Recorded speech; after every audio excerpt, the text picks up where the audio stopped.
Oui, tout à fait. Depuis le camp de concentration d'Auschwitz, où nous accompagnons aujourd'hui un groupe d'une centaine de jeunes gens, garçons et filles, des Arabes israéliens venus de tout Israël, ce qui constitue une première. Jamais un groupe aussi important d'Arabes israéliens ne s'était rendu jusqu'en Pologne pour découvrir l'histoire du peuple juif pendant la Shoah. Cette initiative, elle est à mettre sur le compte d'une association israélienne, Atidna, une association qui prône le vivre ensemble, la coexistence et qui lutte pour l'intégration des citoyens arabes dans la société israélienne. Écoutez plutôt le docteur Dalia Fadila qui est à la tête de l'association Atidna.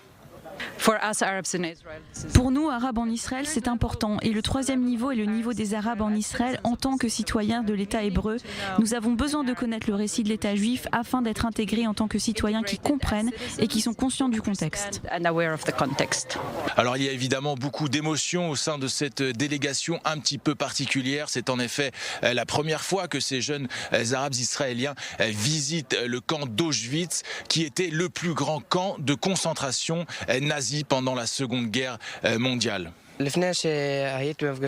Oui, nous avons appris avant de participer à ces rencontres, je ne savais rien et je ne parlais pas de ce sujet.